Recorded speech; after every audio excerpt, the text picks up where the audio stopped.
This is from Bloomberg Pelosi News. Says that she and McConnell hope to bundle a stimulus and omnibus. This just passing. Now, what he's talking about with the omnibus is that the government is getting ready to shut down in a week if they do not pass this omnibus bill. It's a spending bill to fund the government. Now, it's very possible they will come to a conclusion to do a continuing resolution, is what they call it, just to fund for another month until we get to the new administration. It's also very possible that the government shuts down next week. We'll see what happens. The Bloomberg earlier in the day. What does that tell you about the fact that we are going to see something by the end of the year? It's looking incredibly likely. I mean, you know this from your days covering Capitol Hill. When you're in the halls of Congress, if there are lawmakers and there's a deadline, if they have a... I would have said that it was not very likely. He has way more confidence than I do. However, I'm a pretty hardcore cynic. Plane ticket booked to get home, they don't want to move that ticket. And to be honest, that's really what's serving as sort of the driving pressure. I'm not even trying to be funny here. It's the reality. That's a factor in all this. And spend it with their families, and that's just the reality of. But I mean, hopefully the Republicans in Congress are looking towards, their political futures without Trump. Especially Mitch McConnell, but Mitch McConnell just won re-election, so it's not like it's any skin off his back. Of covering Congress. Speaker Pelosi, headlines crossing the Bloomberg terminal just within the last 15 minutes or so, saying to reporters in the Capitol that she wants there to be some type of omnibus or essentially some massive legislative vehicle to attach some $908 billion worth. That's the bipartisan bill put forward by like Romney, Dick Durbin. $3+ trillion that Democrats had originally wanted for. Then they cut it down to $2. But would not include direct payments to you and I. $908 billion. When I talk to Republicans, they like what they see. They feel that they're moving in the right direction. But as you and I both know, Tim, there is no deal until it is signed, sealed, and delivered on the president's desk. Yeah, look. Now, one of the things that I read today was that it's kind of gone quiet on Capitol Hill because the staffers that need to be involved in the talks, they're actually writing the legislation, and that's a good sign that there has been some consensus and that we will actually see a bill come to the floor on Monday. McConnell has still said he is not for that $908 billion bill. But I don't know that McConnell holds all the cards here. Because I'm sure there's several Republicans that really want that bill. But it's kind of up to McConnell to bring the bill to a vote on the Senate floor. We're like a lot of moving pieces right now. I think if we learned anything from this morning's jobs report, tens of millions of Americans are still certainly struggling, and it couldn't come any sooner for so many people here in the U.S. Kevin, I do wonder to what extent the activity that you've seen from Democrats and Republicans when it comes to the stimulus just in the last few days sort of foreshadows for January. And look, I know a lot hinges on what happens in Georgia, but let's say that Mitch McConnell and Republicans hold on to the Senate. What does it mean for future stimulus packages? Because as you mentioned, this is significantly less than the several $1 trillion that Democrats wanted. Does it look like Biden will be able to get anything done to that tune when he becomes president?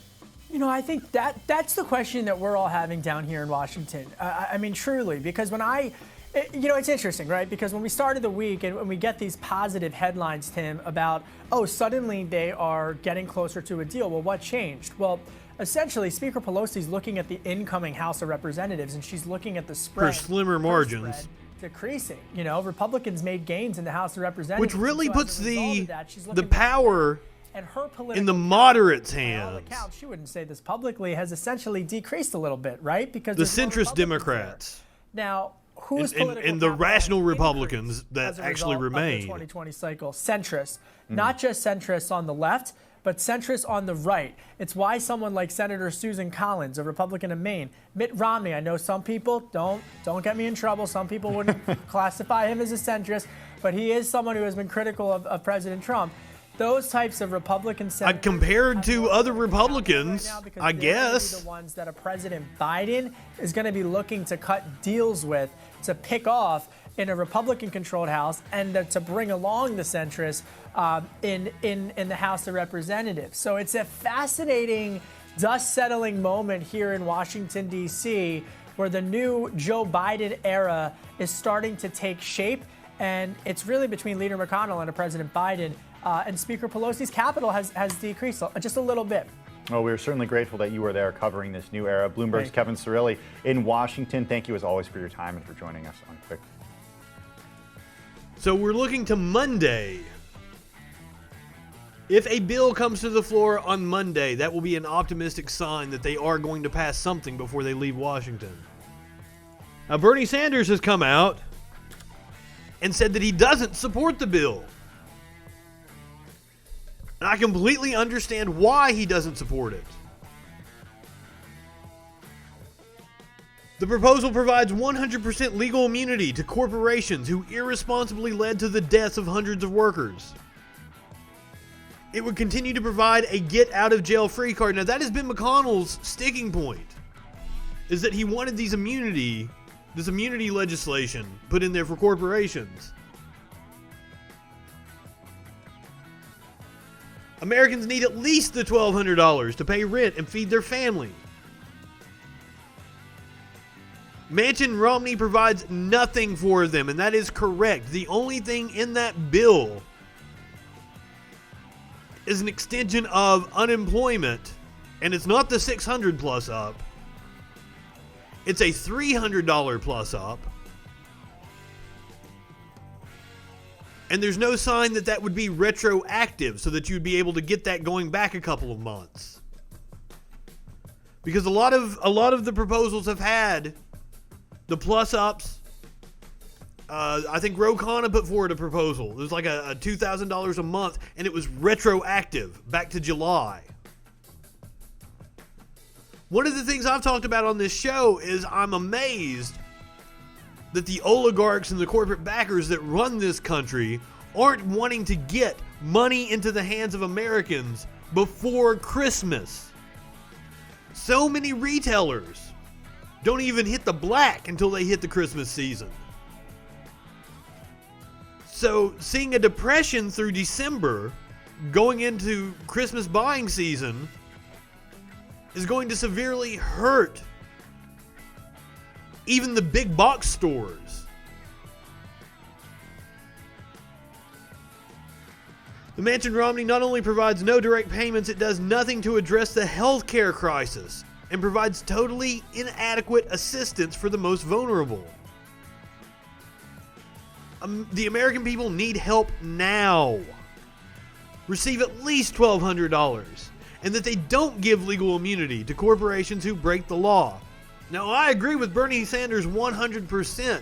However, it's kind of this deal or nothing. I hope Bernie is able to flex his muscle and get something for the working class in there.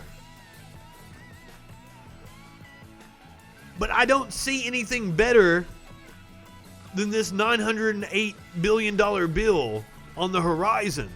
And they are running out of time to be able to pass that. So kudos to Bernie for standing up. However, at this moment in time, I think the Democrats should really take the deal. At least it's something, even though, as I pointed out, if it's these expanded unemployment benefits, you're not going to see those for 3 or 4 weeks. If you were on unemployment earlier in the year and you exhausted your benefits, or if you were a gig worker, a contract laborer who was able to collect unemployment, your ability to collect unemployment expired back in October. So while it may allow gig workers, contract laborers to receive that $300, you're going to have to reapply through your state unemployment mechanism, and it's going to be 3 or 4 weeks at the soonest that you would see that money. People need help now. Now, Bernie was on Anderson Cooper last night, and he was talking about how to put pressure on Republicans like Mitch McConnell.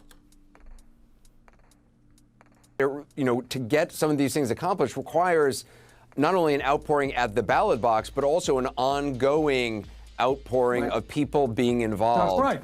And there's a lot of folks, and I'm wondering if you get this sense, who are sort of exhausted. How did you not get a $1,200 check? And if you don't, there was a website. If you didn't get your $1,200 check, go and sign up for that website. Or go look at it's got resources to help you be able to collect that check, because the CARES Act money expires in the next couple of weeks, and it may be with the spending bill next week. So do check into that. I don't know what the website name is, but I know that there is a website that has resources for helping you collect that $1,200 if you did not get it earlier in the year.